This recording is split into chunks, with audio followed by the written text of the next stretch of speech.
கர்த்தருடைய நாமத்திற்கு மகிமை உண்டாவதாக. இந்த மனமகிழ்ச்சியான இந்த நல்ல நாளிலே உங்களை சந்திப்பதில் நாங்கள் மிகுந்த மகிழ்ச்சி அடைகிறேன். இப்படிப்பட்டதான வாய்ப்பை ஏற்படுத்தி கொடுத்த அருமையான கனத்துக்குரிய பாஸ்டர் தானியல் அவர்களுக்காகவும் அவருடைய குடும்பத்துக்கும் என்னுடைய மனமார்ந்த நன்றிதலையும் வாழ்த்துதலையும் நான் தெரிவிக்கிறேன். ஆண்டவர் நம்மை ஆசீர்வதிப்பாராக.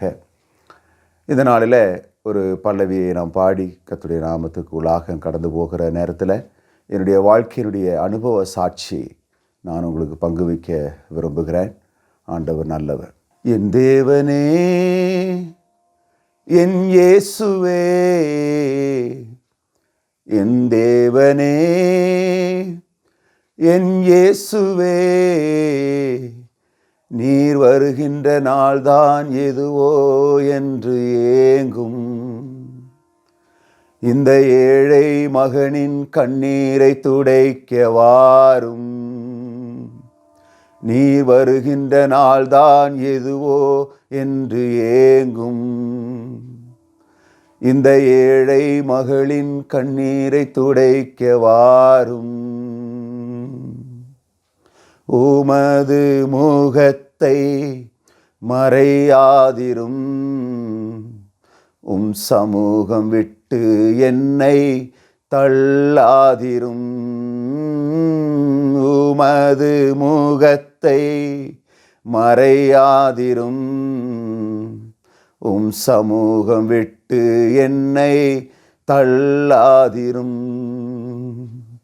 சீக்கிரம் வருவேன் என்றுரைத்த வாக்குகளால் கண்கள் பூத்து போகுதே. சீக்கிரம் வருவேன் என்றுரைத்த வாக்குகளால் கண்கள் பூத்து போகுதே. வாக்குகளால் கண்கள் பூத்து போகுதே. என் தேவனே, என் இயேசுவே, என் தேவனே, என் இயேசுவே, நீர் வருகின்ற நாள்தான் எதுவோ என்று ஏங்கும் இந்த ஏழை மகனின் கண்ணீரை துடைக்க வாரும். நீர் வாரும்,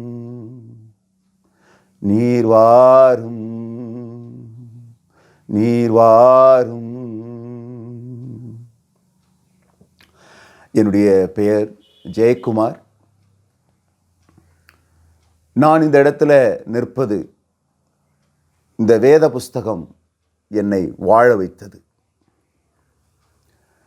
என்னுடைய வாழ்க்கை சரித்திரத்தில் அனுபவ சாட்சியோடு கூட நான் இந்த இடத்துல நிற்கிறேன் என்று சொன்னால் இந்த வேத புஸ்தகம் என்னை வாழ வைத்தது. இன்றைக்கும் என்னை வாழ வைத்து கொண்டிருக்கிறது.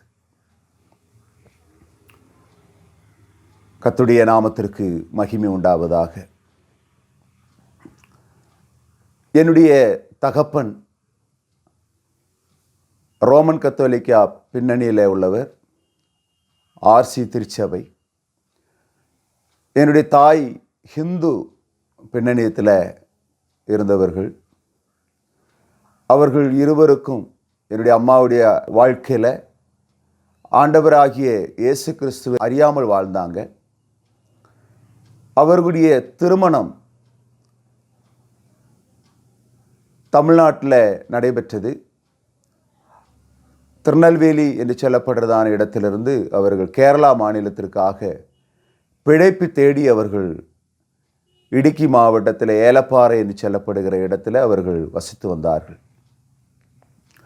நான் கேரளாவில் பிறந்து வளர்க்கப்பட்டேன். எனக்கு ஒரு அக்கா, எனக்கு கீழே 2 தங்கைகள் இருக்கிறார்கள். இப்படி இருந்து கொண்டிருக்கிற நாட்களில் நாங்கள் இயேசுவை சொந்த இரட்சகராக ஏற்றுக்கொள்ளவில்லை. உலக பிரகாரமாக நாங்கள் வாழ்ந்து வந்தோம். என்னுடைய தகப்பன் 2002 காலமாகிவிட்டார்கள். அந்த சூழ்நிலையில் நான் படித்து கொண்டிருந்தேன். எங்களுடைய குடும்பம் மிகவும் கஷ்டப்படுகிற ஒரு நிலைமை. எப்படி என்று சொன்னால், கேரளா மாநிலத்தில் இருவரும் இருக்கும் பொழுது, என்னுடைய தாயும் தகப்பனும் இருந்த பொழுது, நாங்கள் 4 பிள்ளைகள் உணவுக்கு மிகவும் சிரமப்பட்டோம். அப்படிப்பட்ட சூழ்நிலையில் இந்த 2002 என்னுடைய தகப்பன் காலமாகிட்டாங்க. என்னுடைய அம்மா, எங்களுடைய அப்பாவும் அந்த டீ எஸ்டேட்டில் வேலை பார்த்து சம்பாதித்து கொண்டு வருகிற பணம் போதுமானதாக இல்லை. அப்பொழுது மிகவும் வறுமை எங்களை வாட்டினது. நாங்கள் ஒரு நேர உணவுக்கு கூட மிகவும் சிரமப்பட்டோம் அந்த நாட்களில், என்னுடைய சிறுவயது நாட்களில். என்னுடைய கல்வியில் நான் மிகவும் பின்தங்கினவனாக காணப்பட்டேன். படிக்கிற ஆர்வம் இருந்தது, வறுமையினால் படிக்க முடியவில்லை, பசி கொடுமையினால் பள்ளிக்கூடத்துக்கு போக முடியவில்லை. அப்படிப்பட்ட சூழ்நிலை காணப்பட்டதுனால நாங்கள் மிகவும் சோர்ந்து போயிருந்தோம். ஆனால் என்னுடைய தாய் சரீரத்தில் பலவீனப்பட்டாங்க. அவர்கள் பலவீனப்பட்டு பிசாசின் பிடியிலையும் சரீரத்தில் பல வியாதியும் அவர்களை தாக்கினது. பல கோயில்களுக்கு என்னுடைய தாயை என்னுடைய தகப்பன் அழைத்து கொண்டு போனாங்க. அங்கே கடந்து போன எல்லா கோயில்களிலுமே எந்த ஒரு தீர்வும் எட்டப்படவில்லை, விடுதலையும் எட்டப்படவில்லை. அதன் பிறகு மருத்துவர்களை நாங்கள் நாடினோம். மருத்துவர்களை நாடின பொழுது என்னுடைய அம்மாவுக்கு அந்த பலவீனங்கள் நீங்கவில்லை. நிறைய பணங்களை செலவு செய்து விட்டோம். என்னுடைய தகப்பன் முழு குடிகாரராக இருந்தார். கிடைக்கிற பணங்கள் முழுவதும் குடித்து செலவு செய்கிற ஒரு தகப்பனாக, மருத்துவமனைக்கு போகிறதற்கு அல்லது மருத்துவமனையில் பணத்தை செலவு செய்கிறதற்கு இருந்த இடத்தையெல்லாம் விற்று இருந்த பணங்களெல்லாம் செலவு செய்த பிறகு ஒன்றுமில்லாத சூழ்நிலை காணப்பட்டது. அப்படிப்பட்ட நிலையில் நாங்கள் வாழ்ந்து கொண்டிருந்த நேரத்தில் எங்களுக்கு ஊருக்கு அருகில் இருக்கிறதான கணத்துக்குரிய ரெவரண்ட் பாஸ்டர் பிஎம்பேவி ஐயா அவர்கள் அவ்வழியாக கடந்து வருவார். ஒவ்வொரு வாரமும் அவர் கடந்து வந்து இயேசு நல்லவர் என்பதை கைப்பிரதி மூலமாக அவர் சொல்லுவதுண்டு. அப்படி என்னுடைய தாய் மறைமுகமாக அந்த ஐயாவை பார்க்கவும் ஐயாவிடத்தில் ஜெபிக்கவும் வேண்டிக் கொள்ளவெல்லாம் என்னுடைய தாய் நெருங்கி கடந்து போனார்கள். ஞாயிற்றுக்கிழமை நாட்களில் மளிகை கடைக்கு காய்கறி வாங்க போகிறது சொல்லி அவர்கள் வீட்டிலிருந்து புறப்பட்டு தேவாலயத்தில் போய் இயேசு சாமியை வழிபட்ட பிறகு அவர்கள் பொருட்களை வாங்கி கொண்டு வருவார்கள். ஏனென்று சொன்னால், என்னுடைய தகப்பன் மதுபானத்துக்கு அடிமைப்பட்டிருந்ததுனால திருச்சபைக்கு போகிறதற்கு தடை செய்கிறவர். அவர் ஆர்சி பின்னணியந்தான், ஆனாலும் தேவாலயத்துக்கு போகக்கூடாது என்கிறதான பிரச்சனை அவருக்கு இருந்தது.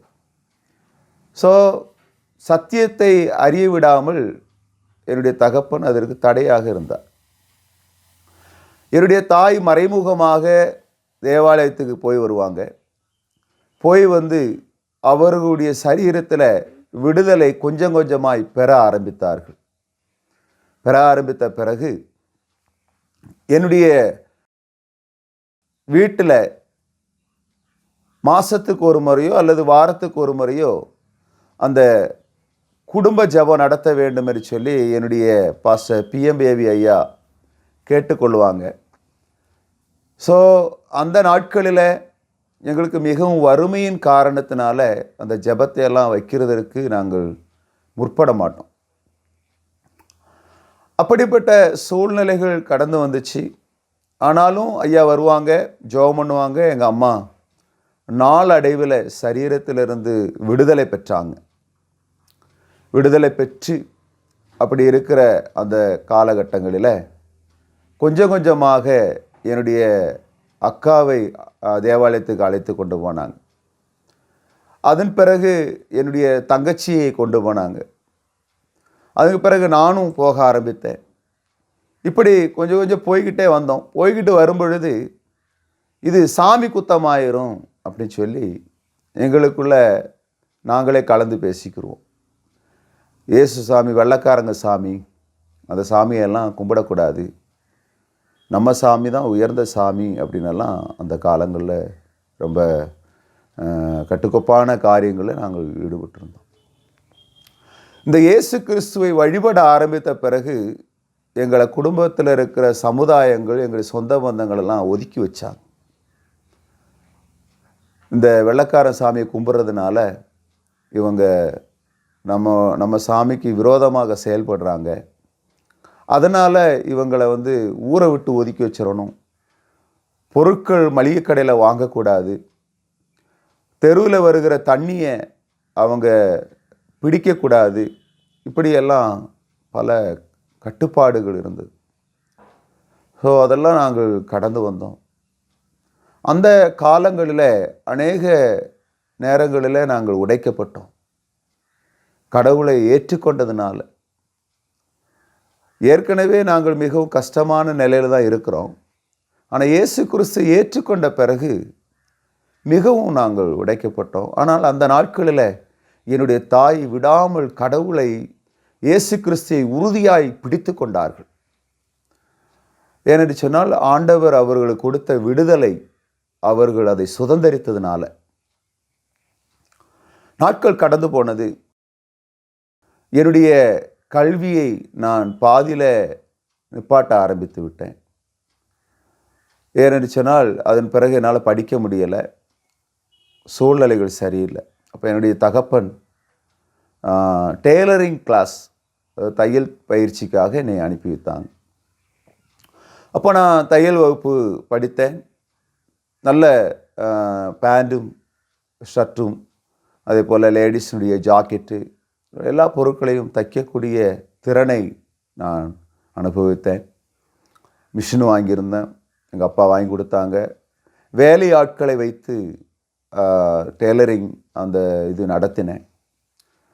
அந்த நாட்களை நடத்தின அந்த சூழ்நிலையில் கொஞ்ச நாள் நன்றாக அந்த டெய்லரிங் நன்றாக இருந்தது. நாளடைவில்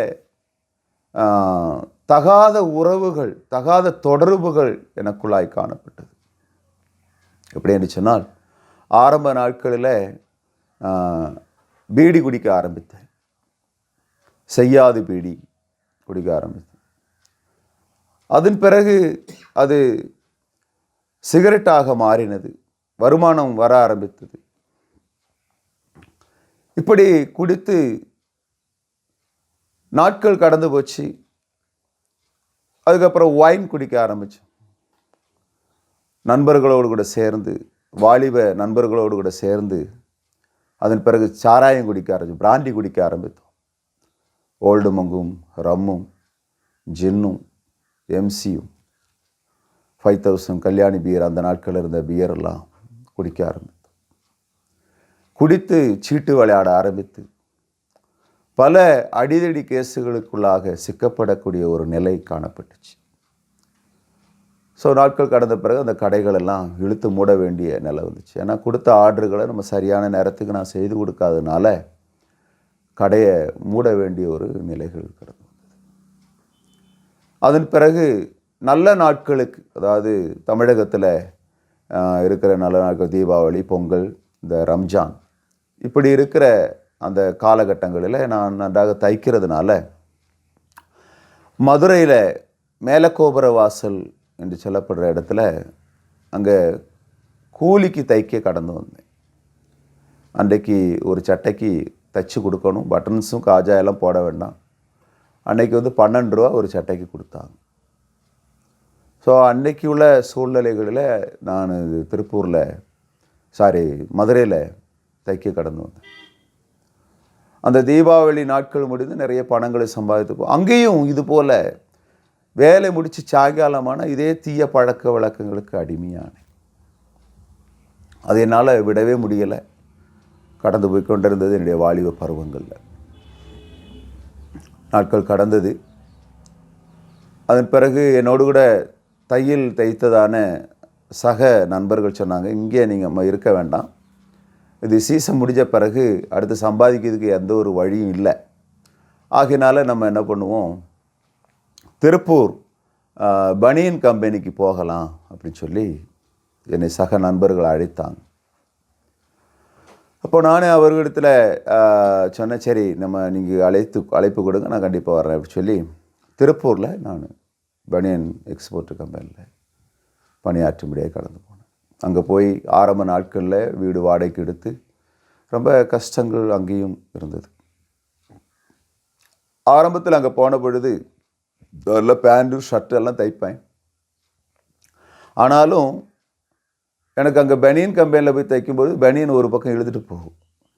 அதனால் எனக்கு அந்த டிஷர்ட்னுடைய ஃப்ரெண்டில் பட்டியும் அந்த காலரும் தைக்கிறது கொடுத்தாங்க. என்னால் தைக்க முடியலை, அது ஒரு பக்கம் எடுத்துகிட்டு போச்சு. அப்போ என்ன பண்ணாங்க, அங்கே உள்ள அதிகாரி லேபிள் தைக்கும்படியாக கொடுத்தாங்க. லேபிள் தான் நாட்கள் போச்சு. அங்கேயும் போய் கிடைக்கிற பணத்தில் ட்ரிங்க்ஸ் பண்ண ஆரம்பித்தேன். அதே போல் ஸ்மோக் பண்ண ஆரம்பித்தேன், சீட்டு விளையாட ஆரம்பித்தோம், கஞ்சா போட ஆரம்பித்தேன். அங்கேயும் அப்படி இருந்து கொண்டிருந்த நாட்களில் ஒரு பெரிய பிரச்சனைகள், எவ்வளோ பெரிய பிரச்சனைகளாக இருந்தாலும் நம்ம அந்த இடத்துல அங்கே நிற்கக்கூடிய ஒரு நிலை இருந்தது. வருஷங்கள் கடந்து போன பிறகு ஒரு அரசியல் சொசைட்டியில் நம்முடைய இந்தியாவில் நல்ல பெயர் மிக்கதான ஒரு கட்சியில் நான் இணைந்து அதில் நான் ஒரு தலைவராக, செயலாளராக, அந்த ஏரியாவுடைய தலைவராக நான் பணியாற்றி வந்தேன். அப்படி பணியாற்றி வருகிற நாட்களில் அந்த கம்பெனியில் கூலி கொடுக்கலை, சம்பளம் கொடுக்கலை, ஒரு நபருக்கு கொடுக்கலைன்னா நாங்கள் அங்கே போய் நின்று அந்த நபருக்கு வரவேண்டிய சம்பளத்தை வாங்கி கொடுப்பதில் மிகவும் ஆர்வமாக இருப்பேன். அங்கே எந்த ஒரு பிரச்சனை நடந்தாலும் நான் அதில் முதலிடமாக இருப்பேன். என்ன சொன்னால் அந்த ஏரியாவுக்கு நான் ஒரு பொறுப்பில் இருக்கிற காரணத்தினால. இப்படி நாட்கள் கடந்து போனது. அந்த இடத்துல இந்த திருப்பூர் பனியன் எக்ஸ்போர்ட் கம்பெனியில் கடந்து போய் இந்த லேபிள் வைத்து கொண்டிருந்த நான் அங்கே போய் படிப்படியாக நான் வளர ஆரம்பித்தேன். லேபிள் வைத்த பிறகு அதுக்கப்புறம் சிங்கரில் நான் பணியாற்றினேன். அதன் பிறகு கொஞ்ச நாளுக்கு அப்புறம் அந்த சிங்கரை நான் கான்ட்ராக்ட் எடுத்தேன்.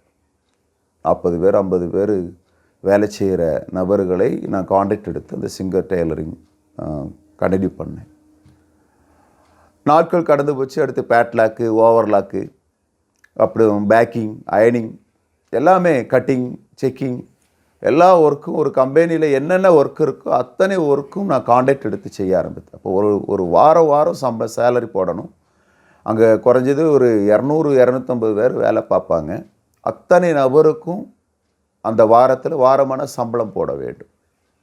சம்பளம் போடும்போது நிறைய பணங்கள், இந்த பணமெல்லாம் சம்பளமெல்லாம் கொடுத்தது போக கட்டப்பையில் நம்ம பேக்லேயும் பணத்தை எடுத்துக்கொண்டு போகிறதுக்கு முன்னாடியே, சம்பளம் கொடுக்கறதுக்கு முன்னாடியே நான் ட்ரிங்க்ஸ் போட ஆரம்பிச்சிடும். ஆனால் சம்பளம் எல்லாருக்கும் போட்டு முடிச்சிடும். மீத பணம் வீட்டுக்கு கொண்டு செல்ல முடியாத ஒரு நிலை. ஏன்னா போகிற வழியில குடிச்சிட்டு எங்கே சாக்கடைக்குள்ளே படுத்து கிடப்பேன், நிதானம் தெரியாமல். என் கூட சக நண்பர்கள் பயணித்தவர்கள் எல்லாரும் பணங்களை திருடி வச்சுக்கிடுவாங்க, எடுத்துகிட்டு போய். இப்படி நாட்கள் கடந்து போய் அந்த பனியன் எக்ஸ்போர்ட் கம்பெனியில் நான் வேலை பார்த்து கொண்டிருந்த நாட்களில் நிறைய குடிக்க ஆரம்பித்து நிறைய அடிதடி கேஸுகளுக்கெல்லாம் திருப்பூரில் நான் சிக்கப்பட்டேன். அநேக பிரச்சனைகள் என்னுடைய வாழ்க்கையில் இருந்தது. ஆனால் காவல் நிலையத்துக்கு போகும்பொழுது சின்ன சின்ன பிரச்சனையெல்லாம் இருக்கும்போது கொஞ்சம் பணங்களை கட்டி அல்லது முன்ஜாமீன் வாங்கி நான் மறுபடி வீட்டுக்கு வந்துடுவேன். நாட்கள் கடந்தது.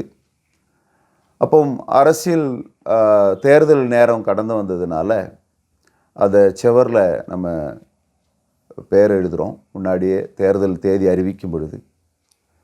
அப்போ அந்த செவரில் இன்னொரு தேசிய கட்சியாளர் அதில் அந்த படத்தை வரைந்ததுனால இருவருக்கும் வாக்குவாதம் வந்துச்சு, சண்டைகள் வந்துச்சு, அடிக்க ஆரம்பித்தோம். தலையில் காயங்கள் ஏற்பட்டது, கையில் காயங்கள், சரீரத்தில் காயங்கள், அடுத்து கேஸானது, மறுபடி சமசாரங்கள் உண்டானது, நாட்கள் கடந்து போச்சு. மறுபடி அப்படி வந்த நாட்களில் திடீரென்று சொல்லி அவர்களும் நம்மளை அடிக்க ஆரம்பித்தாங்க. நம்மளும் அவங்கள அடித்தோம். பல கேஸுகள் என் மேலே. அப்படி இருந்த சூழ்நிலையில் அந்த இறுதி கட்டம் வந்த பொழுது நான் அவர்களை திட்டி அடிக்க ஆரம்பித்தோம். இந்த கேஸுகள் நிமித்தமாக தேர்தல் நெருங்கிருச்சு. அப்போ எதிர்த்தரப்பில் உள்ளவர்கள் நான் வேலை முடித்து வருகிற நேரத்தில் என்னையும் என்னுடைய அந்த சக நண்பர்களையும் அடித்து அருவா எடுத்து வெட்டுகிறதற்கு அவர்கள் முற்பட்டார்கள். ஏர்லி மார்னிங் 3 மணி அளவில் காவல் நிலையத்திலிருந்து காவல் அதிகாரிகள் வந்து என்னை அரெஸ்ட் பண்ணி காவல் நிலையத்தை அழைத்தார்கள். 2 நாளைக்கு பிறகு எனக்கு யாரும் முன் வரவில்லை. அரசியல் தலைவர்கள் யாரும் வரல, எந்த சக நண்பர்களும் வரல. அதன் பிறகு நான் ஜெயிலில் அடைக்கப்பட்டேன். சிறைச்சாலையில் இருந்து பல வருஷங்கள் சிறைச்சாலையில் இருக்க நேரிட்டது. சிறைச்சாலையில் இருந்த பொழுது என்னை யாரும் விசாரிக்க வரவில்லை. கோயம்புத்தூரில் சென்ட்ரல் ஜெயிலில் இருந்தேன். அங்கே பல ஆண்டு அந்த கோயம்புத்தூரில் இருந்தேன். அங்கே இருக்கிற நாட்களில் எனக்கு ஒர்க்கு கொடுத்தாங்க, டியூட்டி, கார்டன் டியூட்டி உள்ள நான் செய்தேன். அப்போல்லாம் ஒவ்வொரு ஞாயிற்றுக்கிழமையும் ஊழியக்காரங்க வந்து இயேசு நல்லவர்னெல்லாம் சொல்லி வருவாங்க. சில வாரம் வருவாங்க, சில வாரம் வர மாட்டாங்க. ஆனால் அந்த நாட்களில் ஊழியக்காரர்கள் வந்து சொல்லும் பொழுது நான் அவர்களை கடுமையாக எதிர்த்திருக்கிறேன். கைப்பிரதி கொடுக்கும் பொழுது கைப்பிரதி சுருட்டி அவருடைய மூஞ்சியில் எரிஞ்சிருக்கிறேன். அவருடைய மூஞ்சியில் ஜெயிலுக்குள்ளேயே என்னுடைய வாயில் இருக்கிறதான எச்சியை அவர்கள் முகத்தில் துப்பி இருக்கிறேன். அந்த நாட்களில் இதுபோல் வேத புஸ்தகம், அந்த புதிய ஏற்பாடு புஸ்தகத்தை கொடுப்பாங்க. அது இப்போது இருக்கிற பைபிள் வந்து ப்ளூ கலரில் இருக்கிறது. அன்றைக்கு சிவப்பு கலர் அட்டை பைபிள். அந்த சிவப்பு கலர் அட்டையை அந்த பைபிளை கொடுத்தப்போ அந்த பைபிளை அவர்கள் மூஞ்சிலே தூக்கி எறிஞ்சிருக்க, அதை கிழித்திருக்கிறார். ஆனால் அவ்வளவு வெறித்தனமாக இருந்தது. இயேசுவை ஏற்றுக்கொள்ளுகிறதற்கு அவர்கள் வந்து சொல்லும் பொழுது நான் அதை ஏற்றுக்கொள்ள மாட்டேன். என்னன்னு சொன்னால் என்னுடைய சாமி பெரிய சாமி அப்படின்ற ஒரு வைராக்கியத்தில். ஆனால் அவர்கள் கொடுத்து விட்டு போகும் பொழுது எனக்கு நிம்மதி இருக்காது. மறுவாரமும் 2 வாரத்துக்கு அப்புறம் மறுபடியும் வருவாங்க. ஆனால் ஒவ்வொரு வாரமும் ஒவ்வொரு நபர்கள் வருவாங்க, ஒரே நபர்கள் வருவதில்லை. அவர்கள் வந்து இந்த வேத புஸ்தகத்தை அவர்கள் கொடுப்பாங்க மறுபடியும்.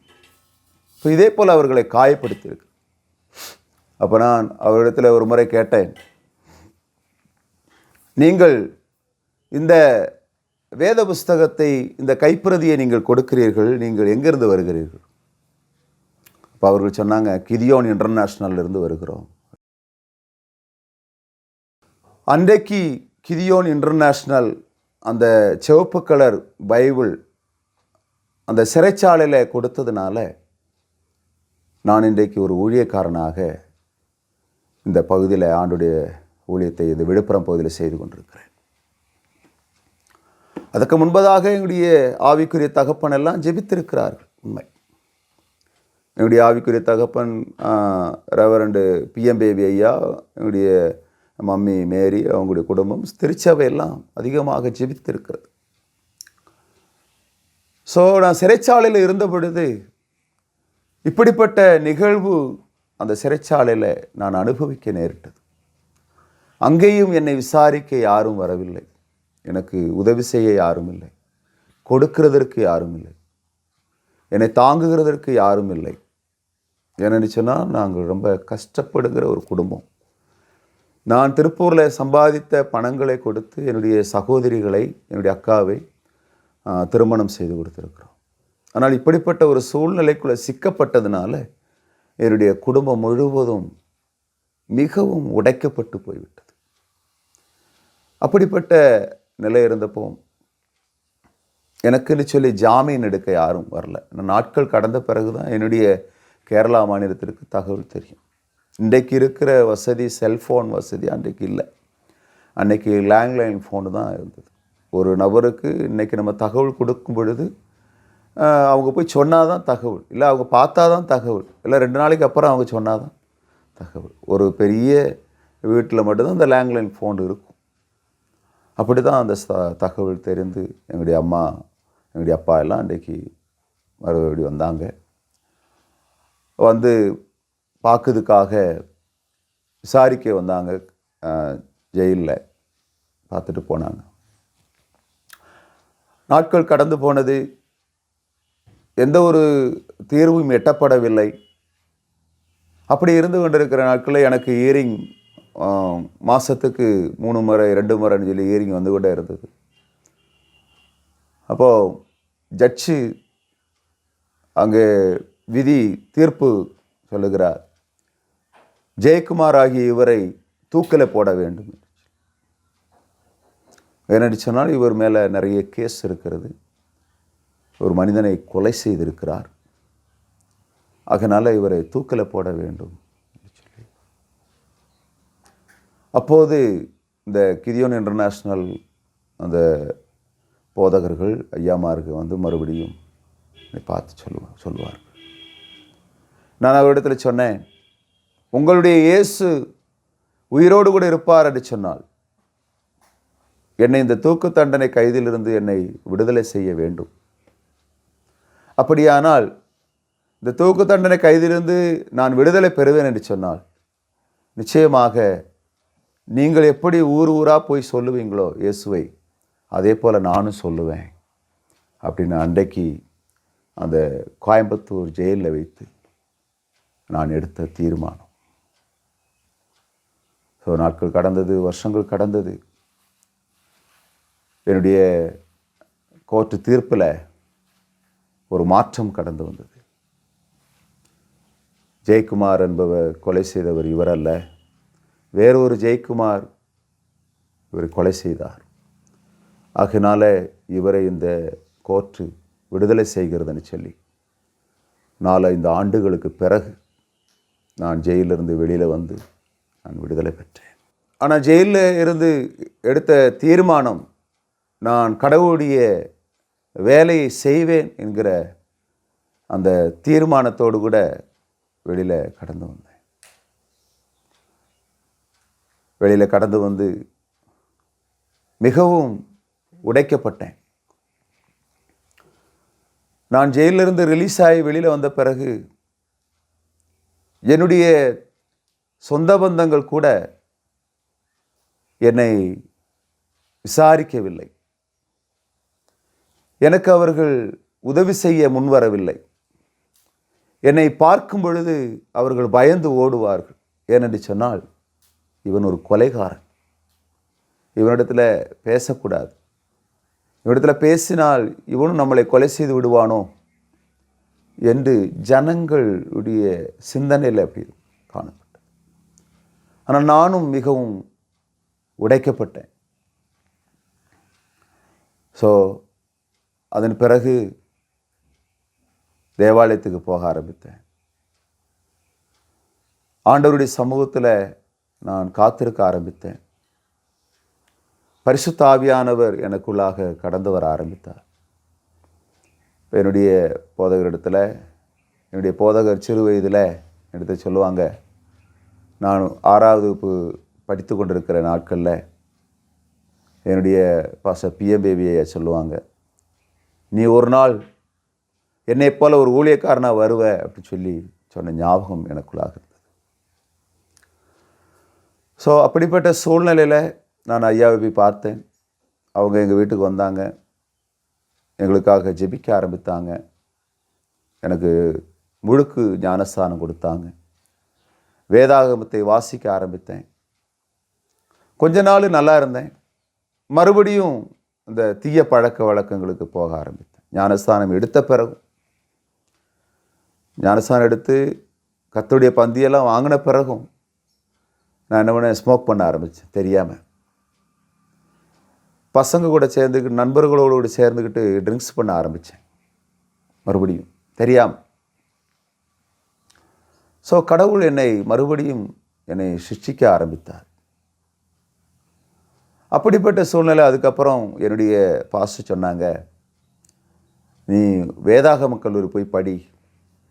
ஆண்டவர் என்கிட்ட சொல்லியிருந்தார், நீ சின்ன வயசாக இருக்கும்போது நீ என்னை போல் ஒரு ஊழியக்காரனாக வரணும் அப்படின்னு சொல்லி, அதனால் வேதாகம கல்லூரியில் போய் படின்னு சொல்லி சொன்னார்.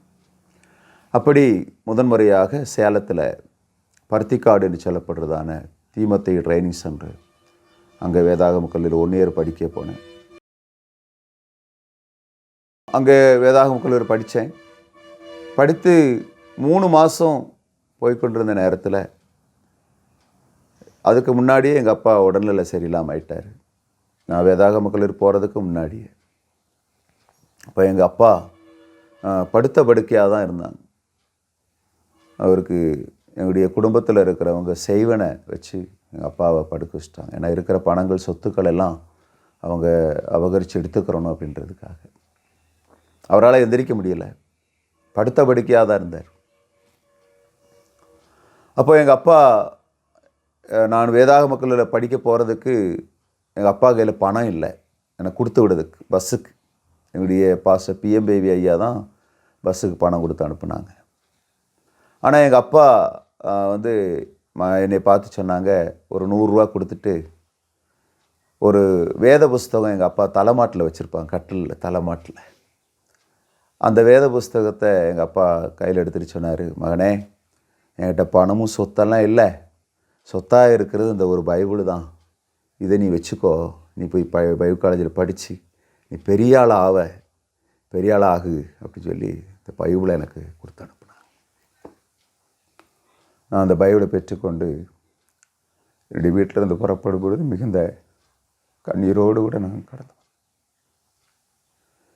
வேதாகம கல்லூரியில் படிக்க கடந்து வரும் பொழுது எனக்கு யாரும் உதவி செய்ய யாரும் இல்லை. என்னுடைய தகப்பன் வேதாகம பைபிளை கொடுத்து அனுப்புனாங்க.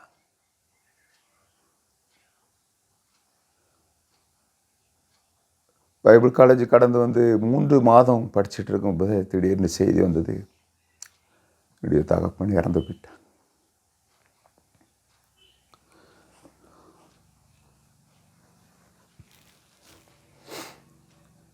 அப்போது 3 மாதம் கழிந்த பிறகு என்னுடைய தகப்பன் காலம் ஆயிட்டாங்கன்னு சொல்லி மறுபடி கேரளா மாநிலத்துக்கு போய் அடக்கம் மற்ற காரியங்கள்லாம் முடித்து, நான் ஆண்டவர்கிட்ட சொன்னேன், நான் இனிமேல் பைபிள் காலேஜ் படிக்க போக மாட்டேன்.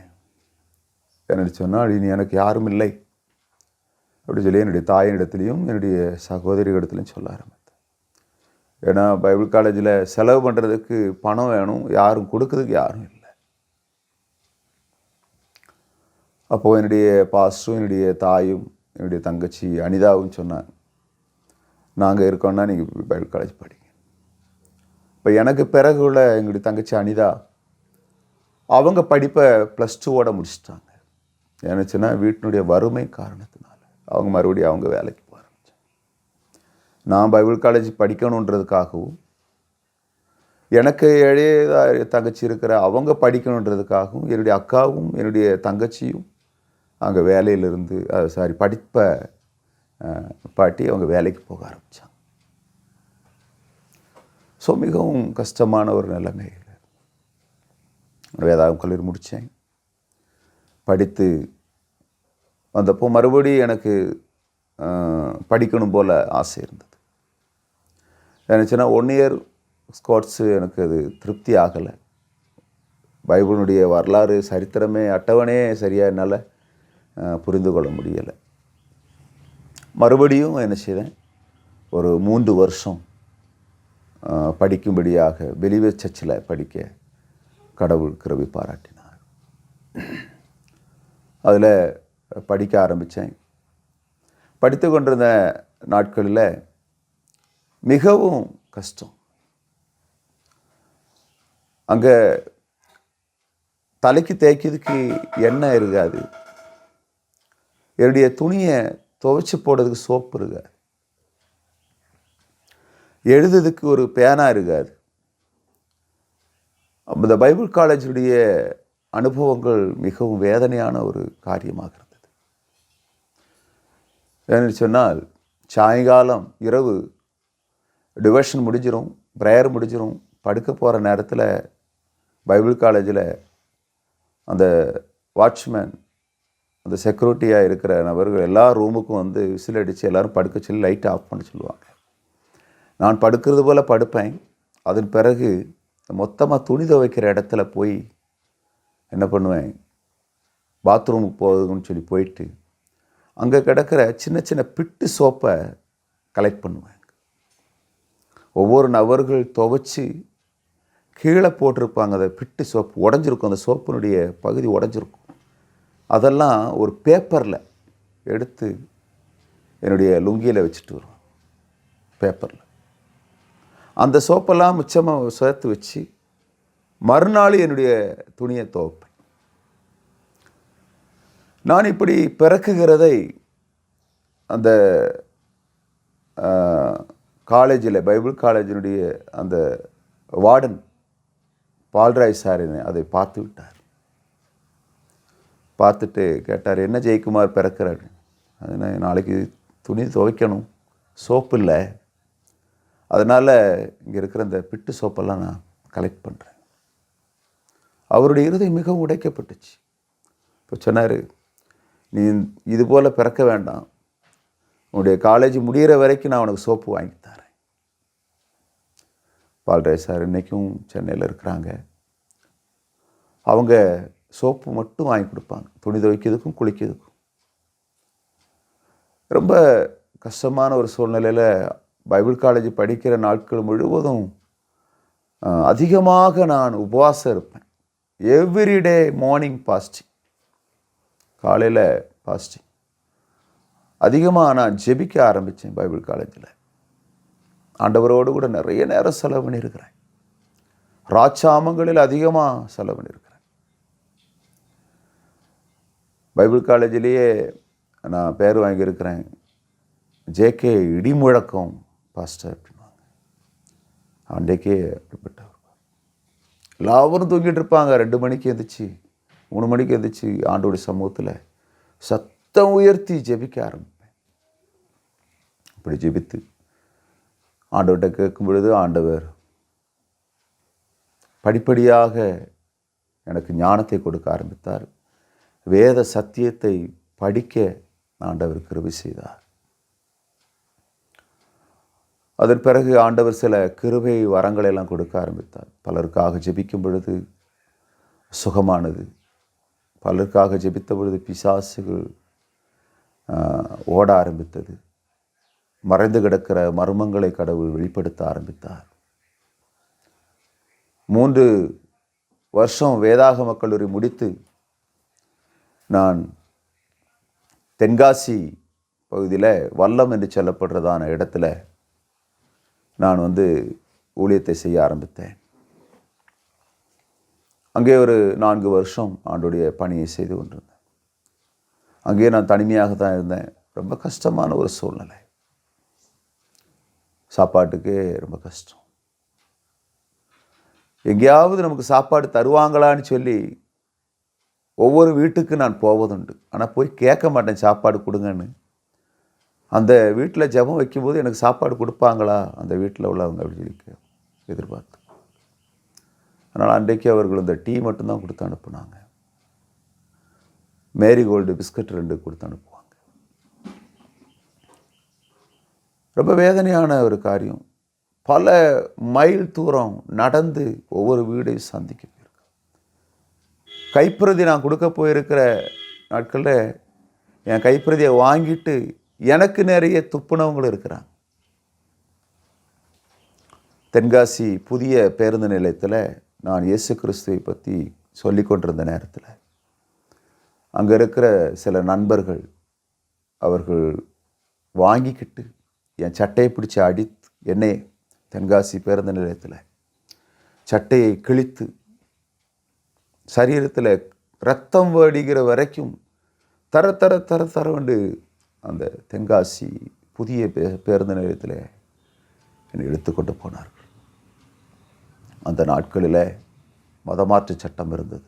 நம்முடைய புரட்சி தலைவி அம்மா ஜெயலலிதா அவர்கள் அந்த சட்டத்தை போட்டிருந்த நேரத்தில். ஆனால் வைராக்கியமாக ஆண்டவருக்காக நான் அன்றைக்கு செயல்பட ஆரம்பித்தேன்.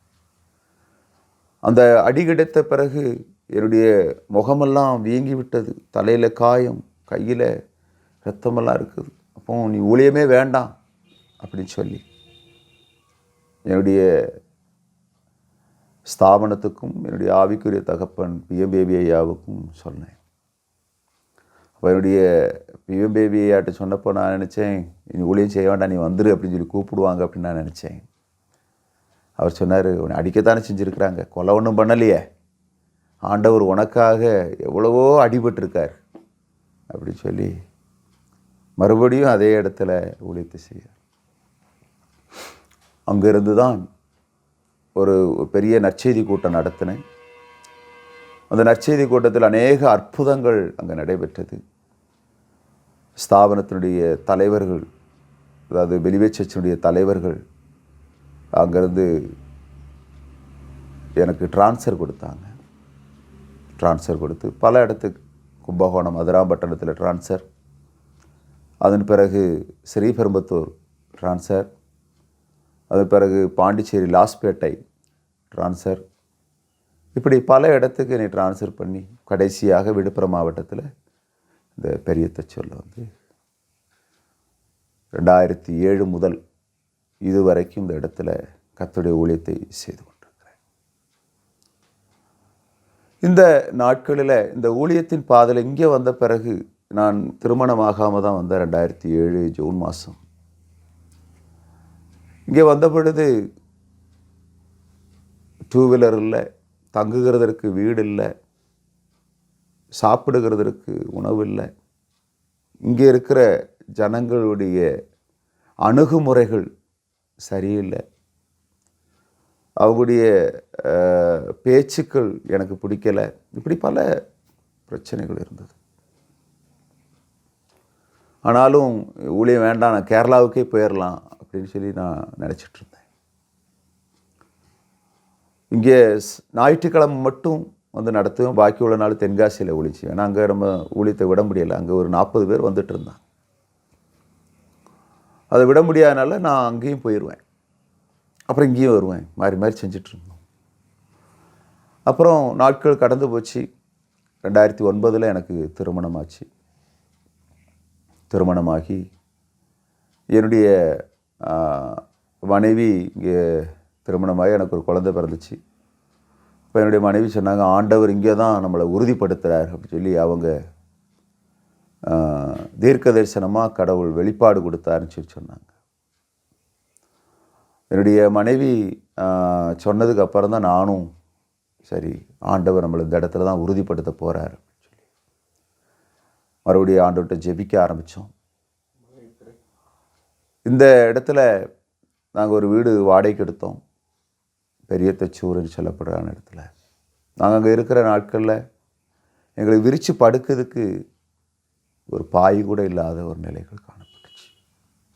ஏன்னா 450 ரூபா சம்பளம் 2007. அந்த 450 ரூபா சம்பளத்தை வச்சு என்ன பண்ண முடியும்? ஒன்றுமே பண்ண முடியும். நாங்கள் இருவருமே சாப்பிட முடியாத சூழ்நிலை. என்னுடைய மனைவி பேர் வந்து பிரின்சி.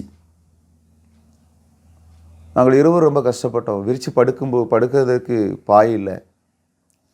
தரையில் அந்த ஈரமான இடத்துல படுக்கும்பொழுது என்னுடைய மனைவியுடைய சுடிதாரினுடைய சால் கீழே ஒரு பகுதி நாங்கள் விரிச்சிருவோம், முதுகுக்கு மேலே மட்டும் கொஞ்சம் விரிச்சுக்கிடுவோம். மீதம் இருக்கிற அந்த மிச்சம் இருக்கிற அந்த சாலினுடைய பிட்டை நாங்கள் 2 பேரும் மூடிக்கிடுவோம். அப்படி தான் நாங்கள் சாப்பாட்டுக்கு ரொம்ப கஷ்டப்படுகிற நேரத்தில் நம்முடைய திருச்சபைக்கு வருகிற ஒரு அம்மா, விஜயாம்மா, அவங்க சத்துணவு இதில் வந்து சமையல் பணியாளராக இருந்தாங்க. ஸ்கூலில் தொடக்கப்பள்ளி பக்கத்தில் இருந்தது. அவங்க 1 ஆண்டு வரையும் அவங்களுடைய தூக்குவாளியில் அடியில் முட்டையை வச்சுட்டு அதுக்கு மேலே சாப்பாடு போட்டு, அந்த சத்துணவு சாப்பாடு ஸ்கூலில் கொடுக்குற மதிய சாப்பாடு, அதுக்கு மேலே சாப்பாடு போட்டு, அதுக்கு மேலே அந்த சாம்பாரை ஊற்றி மேலே சாப்பாடு வச்சு, அந்த ஒரு தூக்குவாளி நிறைய அவங்க எவ்ரிடே 1 மணி 12:30 மணிக்கு பிள்ளைங்களுக்கு சாப்பாடு கொடுத்ததுக்கு பிறகு மிச்சம் இருக்கிற சாப்பாடை எங்களுக்கு 1 இயர், 1 வருஷம் முழுவதும் அந்த விஜயமாக கொண்டு வந்து கொடுத்தாங்க. அந்த சாப்பாடு தான் நானும் என்னுடைய மனைவி சாப்பிட்டோம். அதில் குழம்பு இருக்காது, எதுவுமே இருக்காது. அப்படி தான் என்னுடைய மகன் ஜெஃப்ரின், பெரிய மகன்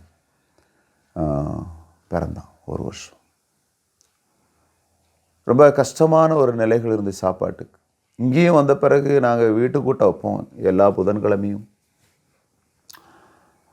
வீட்டுக்கூட்ட வைக்கும்போது நாங்கள் என்ன நினச்சி போகிறோம் அப்படின்னா, விசுவாசி வீட்டில் போனால் ஏதாவது கொஞ்சம் ப்ரேயர் முடித்த பிறகு சாப்பாடு கொடுப்பாங்க அப்படின்னு நினைப்போம். நாங்கள் போனால் அவங்க ஒரு டீயும் ஒரு பிஸ்கட்டும், மேரிகோல்டு பிஸ்கட்டு 2 கொடுத்து 10 ரூபா காணிக்கை கொடுத்து அனுப்புவோம். 10 ரூபா. இந்த 10 ரூபாயை நாங்கள் வாங்கி கொண்டு நடந்து வருவோம். ரொம்ப கஷ்டம். அன்றைக்கி வண்டி இல்லை, சைக்கிள் இல்லை. கடுமையாக ஆண்டுடைய வேலையை செய்ய ஆரம்பித்தோம். நாட்கள் கடந்து போனது. ஆண்டுடைய பெரிதான கிருபையிலே என் மகன் பிறந்த அதே வாரத்தில் எனக்கு ஒரு வண்டி சேலத்திலிருந்து ஒருத்தங்க ஆபிரகாம் சொல்லி கிணறு வேலை செய்கிற அவங்களுடைய குழு சேர்ந்து எனக்கு ஒரு வண்டி மதுரையிலேருந்து வாங்கி கொடுத்தாங்க, என் மகன் பிறந்த மறுவாரமே.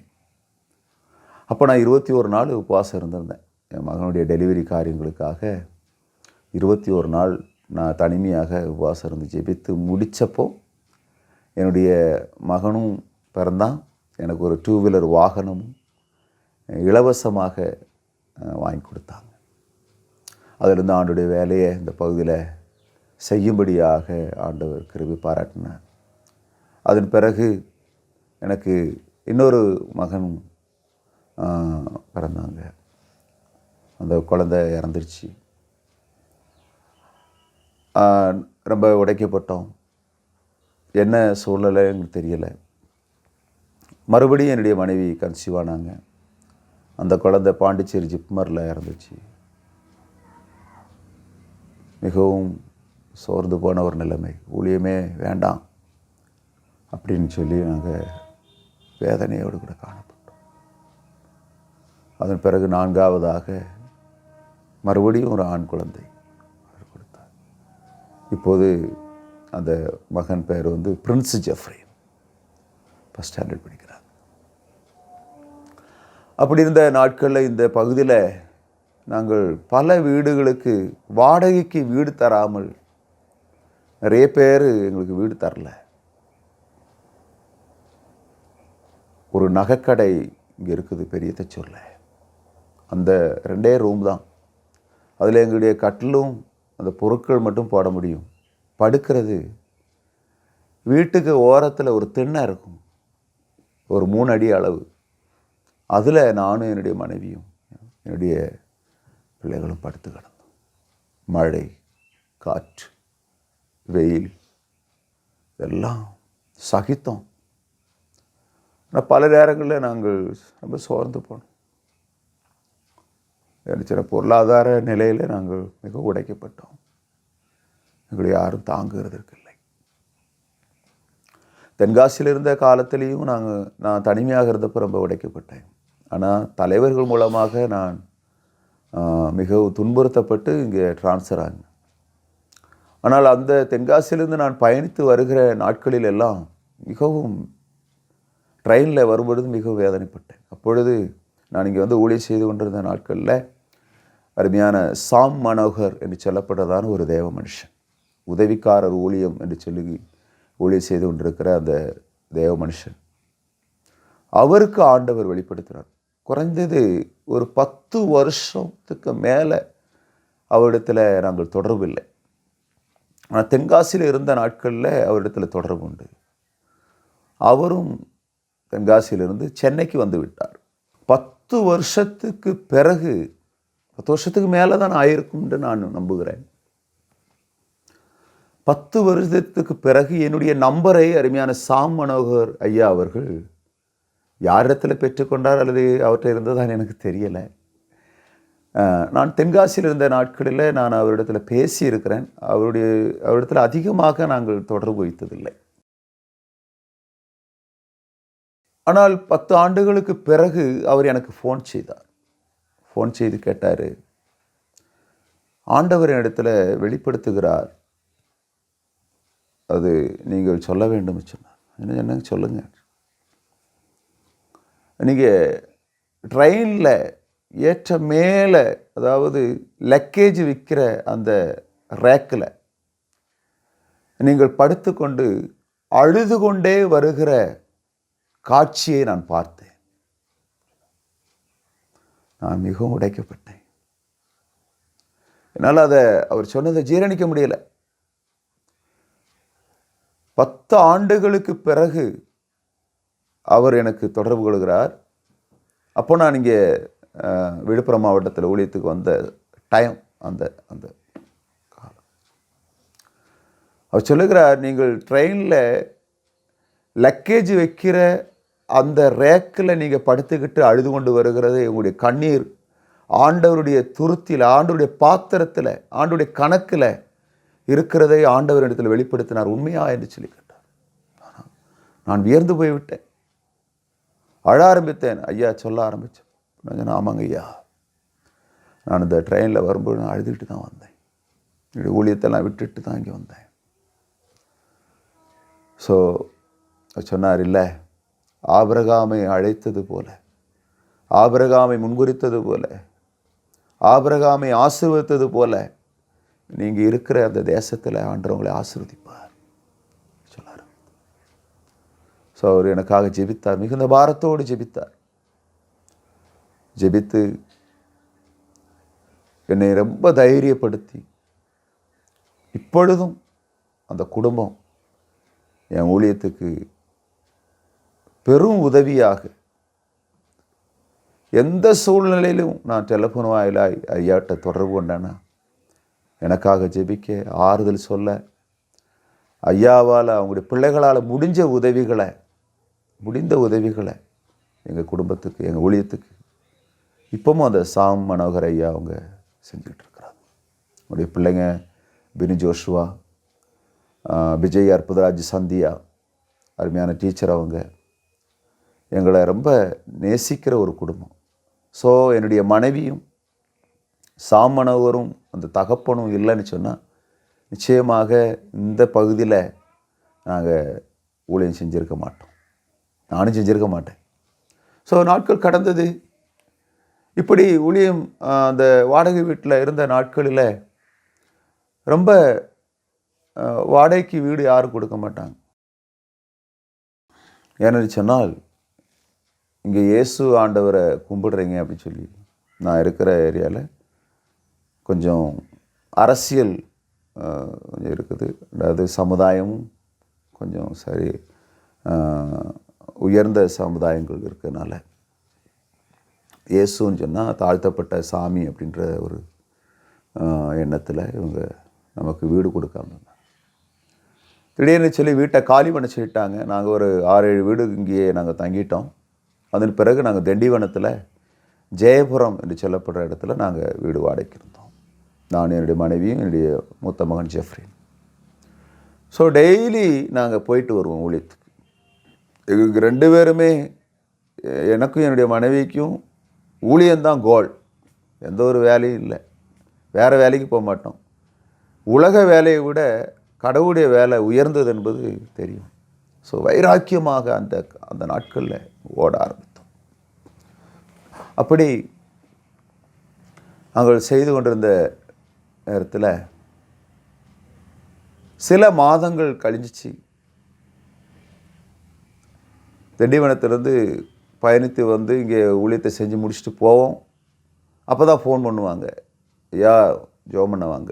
இப்படி தொடர் பயணமாக 2 வீலரில் பயணித்து கொண்டு வந்தோம். அப்போ பெட்ரோலுக்கு கூட காசு இல்லாமல் நாங்கள் வண்டியை ஓரமாக நிப்பாட்டிட்டு நடந்து வந்து ஊழியத்தை எல்லாம் செஞ்சுட்டு போயிடுவோம்.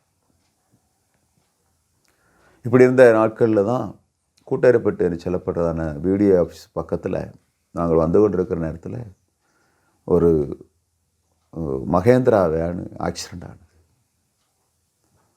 ஸோ இமைப்பொழுதில் கடவுள் எங்களை பாதுகாத்தா 3 பேரையும். அந்த வாகனத்தில் பயணித்தவங்க நிறைய பேர் காயமானாங்க, நிறைய பேர் மரணமானாங்க. அப்போது என்னுடைய கைகளெல்லாம் நடுங்க ஆரம்பித்தது. நாங்கள் மரித்திருந்தால் குறைந்தது ஒரு 12 வருஷம் ஆயிரும் குடும்பமாக இருந்தது. அன்றைக்கு அந்த இடத்துலேருந்து நாங்கள் தீர்மானம் எடுத்தோம், ஆண்டவரே, நாங்கள் 26 கிலோமீட்ரு டெய்லி நாங்கள் பயணிக்கணும் ஒரு சைடு. எங்களுக்குன்னு சொல்லி எங்களுக்கு சொந்தமாக ஊழியத்து நிமித்தமாக எங்களுக்கு ஒரு இடத்த தாங்க அப்படின்னு சொல்லி நாங்கள் ஜெபிக்க ஆரம்பித்தோம். அன்றைக்கு நாங்கள் வந்து கொண்டு அந்த நேரத்தில் நாங்கள் இப்பொழுது இந்த பேரணின்னு சொல்லப்படுறதான இடத்துல பிளாட் போட்டுட்டு இருந்தாங்க. இந்த இடத்துக்கு அட்வான்ஸ் கொடுக்க அந்த இடத்தை வாங்க ஆண்டவர் கிருபை பாராட்டினார். ஆனால் இந்த இடத்தை வாங்கின பிறகு நாங்கள் கட்டுகிறதுக்கு ரொம்ப சிரமப்பட்டோம். அதன் பிறகு சில வழிகளை கொடுக்கிற நபர்களை எழுப்பினார். வீடு கட்டினோம். வீடு கட்டின பிறகு தான் நிறைய எதிர்ப்புகளை சந்திக்க ஆரம்பித்தோம். ஆண்டவருக்காக எது வந்தாலும் சகித்து கொண்டு இன்றைக்கு தமிழகம், கேரளா, அதே போல் வட இந்தியா, நார்த் இந்தியா பல இடங்களில் நானும் என்னுடைய மனைவியும் பல இடங்களுக்கு ஊழியத்து நிமித்தமாய் கடந்து போகும்படியாக காரணம் அன்றைக்கு அந்த சிறைச்சாலையிலிருந்து எடுத்த தீர்மானம், ஆண்டவரோடு கூட வைத்த ஒப்பந்தம் அடிப்படையில் இன்றைக்கு கர்த்தருடைய வேலையை சுவாசத்தோடு நம்பிக்கையோடு கூட ஸ்தாபனங்கள் எல்லாம் கைவிட்டுச்சு. உதவி செய்து கொண்டிருந்த ஸ்தாபனங்கள் உதவி செய்யாமல் போனது. ஆனால் ஆண்டவரை மட்டும் உறுதியாய் பிடித்து கொண்டு இன்றைக்கு கர்த்தருக்காக வைராக்கியமாக ஊழியத்தை செய்து கொண்டிருக்கிறேன். இன்றைக்கு 2 சபை வைத்திருக்கிறேன். பெரிய தச்சூர்லேயும் எசாலம் என்கிறதான இடத்துலையும். எசாலத்தில் ஒரு இடத்தை கடந்த 7வது மாதத்தில், இந்த 2023 7வது மாதத்தில் தான் ஒரு இடத்த வாங்கியிருக்கிறேன். அதுக்கு பணம் கொடுக்க இன்னும் முடியலை, கொஞ்சம் கொடுத்துருக்குறோம். அங்கே ஒரு 40-50 பேர் வர்றாங்க. அங்கே திருச்சபை கட்ட வேண்டும். அதற்காக நாங்கள் முயற்சி எடுத்து கொண்டிருக்கிறோம். பெரிய தச்சூர்ல திருச்சபை இருக்கிறோம். அங்கேயும் 60-70 பேர் வருகிறார்கள். குறைந்தது ஒரு 150 பேர் 200 பேர்கிட்ட இருக்கிறாங்க. இந்த பகுதியில் வருஷத்துக்கு ஒரு முறை தாய் தகப்பன் இல்லாத பிள்ளைகள், முதியோர், அதே போல் மாற்றுத்திறனாளிகள், இவர்களுக்கு குறைந்தது இந்த 6 கிராமம் கவர் பண்ணி வருஷத்துக்கு ஒரு முறை ஒரு 1500 பேருக்கு நாங்கள் ட்ரெஸ்ஸு வாங்கி கொடுக்குறோம். எங்களால் முடிஞ்ச உதவிகளை செய்கிறோம். அந்த ட்ரெஸ்ஸோடு கூட மட்டுமல்ல, அந்த ட்ரெஸ்ஸு வாங்குகிற அன்றைக்கு அந்த நிகழ்ச்சி ஈவினிங் இறுதியில் எல்லாருக்கும் நல்ல அன்பின் விருந்து, சிக்கன் பிரியாணி, நம்முடைய காவல் அதிகாரிகள், ஊராட்சி மன்ற தலைவர்கள், எம்எல்ஏக்கள் அந்த சூழ்நிலைகளுக்கு ஏற்றவாறு தலைவர்களை அழைத்து அவர்கள் முன்பதாக இந்த நிகழ்ச்சியை இந்த கிராமத்தில் நலிவடைந்து கிடக்கிற மக்களுக்காக நாங்கள் ஜெபிக்கவும், அவர்களுக்கு தேவையான பெரிய உதவிகளை எங்களால் செய்ய முடியலை. கர்த்தர் எங்களுக்கு கொடுத்திருக்கிற அந்த சின்ன உதவி பலரிடத்துலையும் அன்னை தெரசாயை போல நாங்கள் போய் கையேந்தி நான் கேட்டு வாங்குவேன், எனக்கு கொடுங்க, என் ஊழியத்துக்கு கொடுங்க, என் மக்களுக்கு கொடுங்க அப்படின்னு சொல்லி கேட்டு வாங்கி இப்படிப்பட்ட இந்த நிகழ்ச்சியை ஆண்டுக்கு ஒரு முறை நான் செய்வதுண்டு. இது ஃபுல்லாக என்னுடைய பணமோ என்னுடைய மனைவி கொடுக்குற பணமோ இல்லை. எல்லாம் உங்களைப் போல உள்ள மக்கள், அதாவது கிறிஸ்தவர்கள், முஸ்லீம்ஸு, ஹிந்துஸ், என்னுடைய நண்பர்கள், பல நபர்கள், முக்கியமாக அருமையான என்னுடைய சாம் மனோகர் ஐயா, இப்படி நிறைய பேர் இது உதவி செய்கிறார்கள். இதை வைத்து தான் ஆண்டவருக்கு உண்மையாக இந்த சிறியவர்களாகிய இவர்களுக்கு நீங்கள் எதை செய்தீர்களோ அதை எனக்கே செய்தீர்கள். ஸோ இந்த ட்ரெஸ்ஸு கொடுக்கறதுக்கும் ஒரு காரணம் இருந்தது. என்ன அப்படின்னா, நான் சிறு வயதாக இருந்த நேரத்தில் நான் பள்ளிக்கூடத்தில் படிக்கும் பொழுது எனக்கு ட்ரெஸ்ஸு இல்லை. இருந்தது ஒரு ட்ரெஸ்ஸு தான். அது எப்படின்னா, பின்னாடி நான் போடும் பொழுது அந்த சந்தியில் ஃபுல்லாக கிழிஞ்சிரும். கிழிஞ்சப்போ எங்கள் அம்மா சாயங்காலம் வந்து ஊசி வச்சு தைப்பாங்க. தைச்சி அதை மறுபடியும் என்ன பண்ணுவாங்க, கேரளாவில் அதிகமாக மழை பெய்யும், அது ஈரமாயிரும். ஈரமானால் சோறு குழம்பெல்லாம் வச்சு முடித்த பிறகு அந்த தேயிலை மாற அடுப்புக்கு மேலே வச்சுட்டு எங்கள் அம்மா தைச்ச அந்த நிற்கிற மறுபடியும் அந்த தேயிலை மாருக்கு மேலே வச்சு அந்த தீ அனலில் என்னுடைய ட்ரெஸ்ஸும் என்னுடைய தங்கச்சியுடைய ட்ரெஸ்ஸையும் அதில் காய வைப்பாங்க. பிற பிள்ளைகள்லாம் நல்ல ட்ரெஸ்ஸு போட்டு போவாங்க, கிழியாத ட்ரெஸ். ஆனால் என் ட்ரெஸ்ஸு, என்னுடைய தங்கச்சியுடைய ட்ரெஸ் எல்லாம் கிழிஞ்சிருக்கும். நிற்கிறெல்லாம் ஃபுல்லாக தெரியும், உள்ளே இருக்கிற அந்த ஸ்கின் ஃபுல்லாக தெரியும். என்னுடைய தங்கச்சிமாருடைய ஸ்கின்னும் நல்லா தெரியும். எனக்கு ஒரு பட்டனு தான் இருக்கும், இங்கே நடுவில் இருக்கும், இல்லைன்னா கீழே இருக்கும், ஏதாவது ஒரு பட்டனு தான் இருக்கும். அப்போ எங்கள் அம்மா சொல்லுவாங்க, அந்த பட்டன் உடஞ்சி கீழே இருக்க பட்டன்ஸ் அதையாவது நீ எடுத்துகிட்டு வந்தால் நான் தச்சு தருவேனே அப்படின்லாம் எங்கள் அம்மா சொல்லுவாங்க. ஸோ இதெல்லாம் நான் பழைய, அதாவது சிறு வயதில் நான் அனுபவித்த பாடுகள், வேதனைகள், அந்த கஷ்டங்களை உணர்ந்ததுனால தான் இந்த ஊழியத்தில் ஆண்டுக்கு ஒரு முறை இந்த ஏழை எளியோர்களுக்கு நான் அந்த ட்ரெஸ் கொடுக்குறேன். நான் அதை நினைவு கூர்ந்து கொடுக்குறேன். ஒவ்வொரு வருஷம் மனநல பாதிக்கப்பட்ட பிள்ளைங்க மயிலத்தில் இருக்கிறாங்க, கூட்டரிப்பட்டில். அவர்களை போய் சந்தித்து அந்த பிள்ளைகளுக்கு ட்ரெஸ்ஸு கொடுத்து அந்த பிள்ளைகளோடு கூட கொஞ்சம் நேரம் உட்காந்து அவங்களுக்கு ஸ்வீட் அந்த மாதிரி காரியங்களை ஒழுங்கு செய்கிறோம். அதே போல் இருளர் மக்கள் இங்கே நான் இருக்கிற பகுதியில் இருக்கிறாங்க, அவர்களையும் போய் சந்தித்து 2 மாதத்துக்கு 3 மாதத்துக்கு ஒரு முறை அவங்களுக்கு ரைஸ் வாங்கி கொடுத்து, அவங்களுக்கு கொஞ்சம் பதார்த்தங்களை, காய்கறிகளை வாங்கி கொடுத்து, எனக்கு தெரிந்த ஆசிரியர்கள் இருக்கிற அவர்களிடத்தில் சில உதவிகளை கேட்டு வாங்கி இப்படி தான் என்னுடைய ஊழியத்தில் நான் இந்த பகுதியில் ஊழியத்தை செய்து கொண்டிருக்கிறேன். ஸோ இப்பொழுதும் மிகவும் கஷ்டமான ஒரு நிலைகள் தான். ஆனால் கர்த்தர் எல்லா கஷ்டத்திலிருந்து என்னை விடுவித்து என்னை பாதுகாத்து இதுவரை ஆண்டவர் என்னை நடத்தியிருக்கிறார்.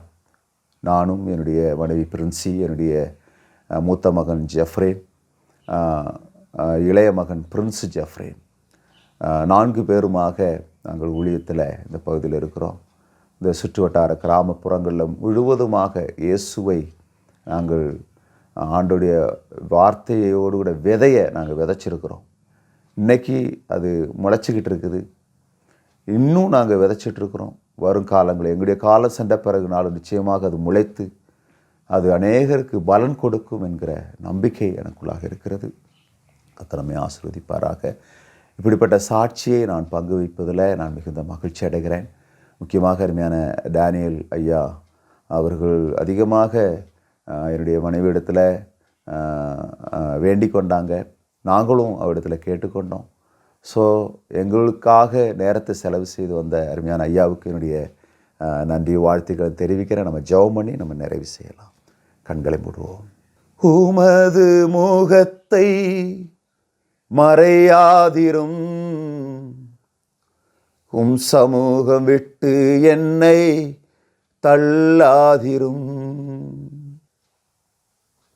உமது முகத்தை மறையாதிரும், உம் சமூகம் விட்டு என்னை தள்ளாதிரும்.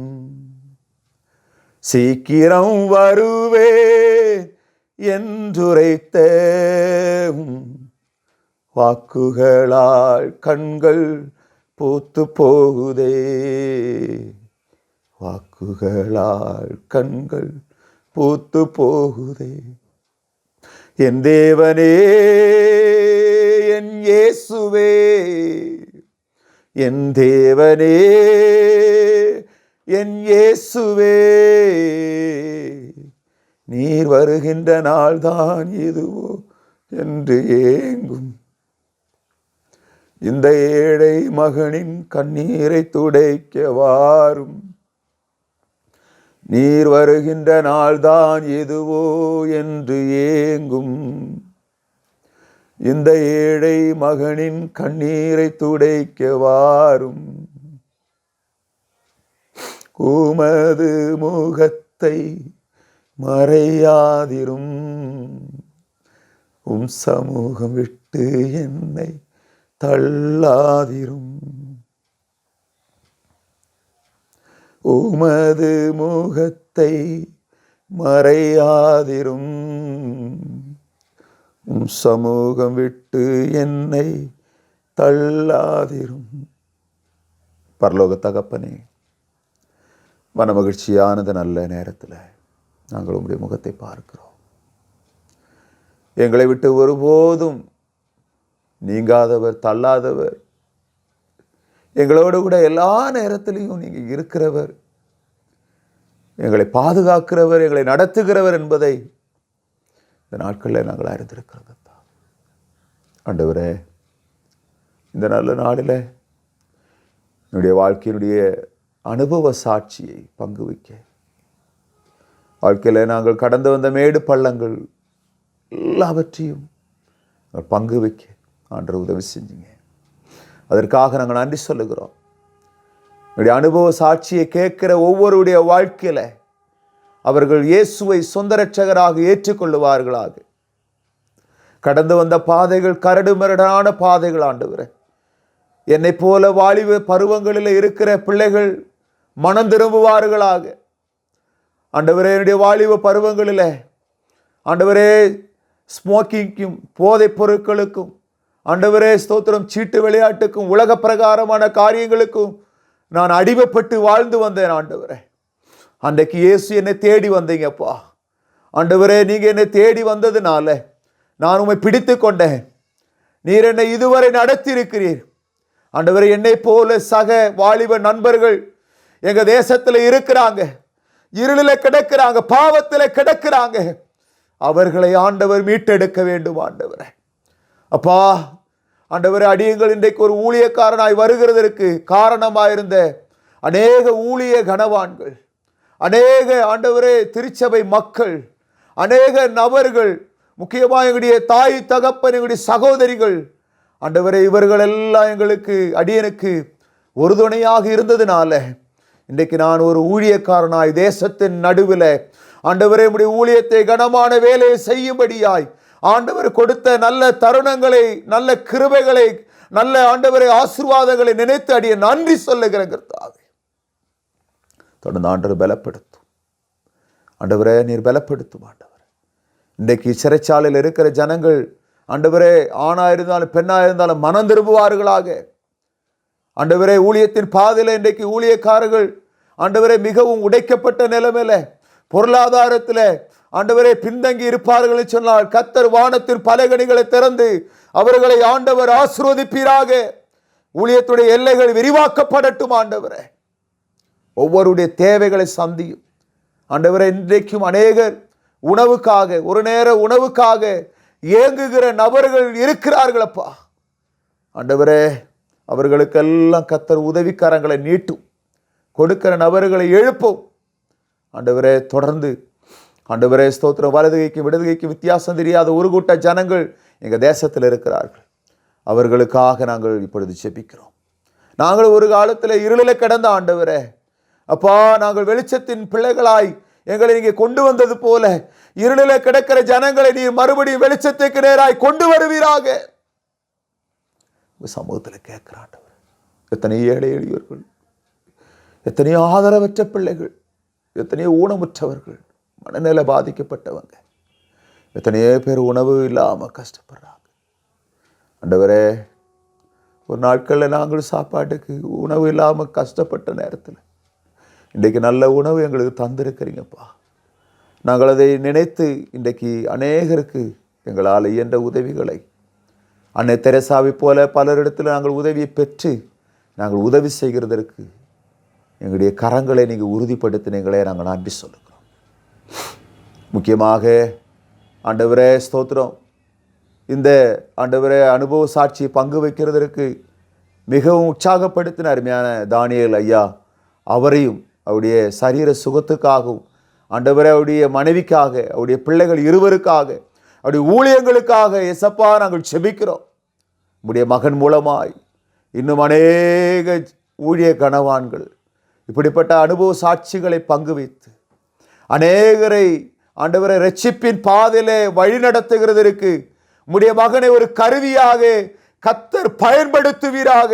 உம்முடைய மகனுடைய எல்லா தேவைகளை சந்திப்பீராக. பொருளாதார தேவைகள் சந்திக்கப்படட்டும். வாகனத்தில் பயணிக்கும் பொழுது உம்முடைய சமூகம் உம்முடைய மகனுக்கு முன்பதாய், குடும்பத்துக்கு முன்பதாய் கடந்து போகட்டும். அவருடைய வீட்டில் மாவும் எண்ணெயும் குறையில்லாமல் கர்த்தர் அற்புதமான காரியங்களை குடும்பத்திலே செய்வீராக. திருச்சபைக்காக, திருச்சபை கட்டுமான பணிகளுக்கு பண தேவை இருக்கிறது ஆண்டவரே. தேவைகள் எல்லாம் நிறைவேற்றி கொடுங்கப்பா. ஆத்துமாக்களை கிழக்கிலும் மேற்கிலும் தெற்கிலும் வடக்கிலும் இருந்து ஆண்டவரே நீர் கொண்டு வார். எங்களை உடைய கரத்தில் நாங்கள் ஒப்புக் கொடுக்கிறோம். எங்களை ஆசீர்வதியும், எங்களை ஆசீர்வதியும் ஆண்டவரே, எங்களை ஆசீர்வதியும் ஆண்டவரே. தாழ்த்துகிறோம். இயேசு கிறிஸ்துவின் நாமத்தில் ஜெபிக்கிறோம். ஜெபங்களும் நல்ல பிதாவே, ஆமென். அன்பார்ந்த கிரைஸ்ட் காலிங் டிவி நேயர்களே, மேலும் இது போன்ற உங்களுடைய சாட்சிகளை எங்களுடைய சேனலில் கொடுக்க விருப்பமுள்ளவர்கள் எங்களை தொடர்பு கொள்ளுங்கள். தொடர்புக்கு 7200713563. கர்த்தர் தாமே உங்களை ஆசீர்வதிப்பாராக. ஆமேன்.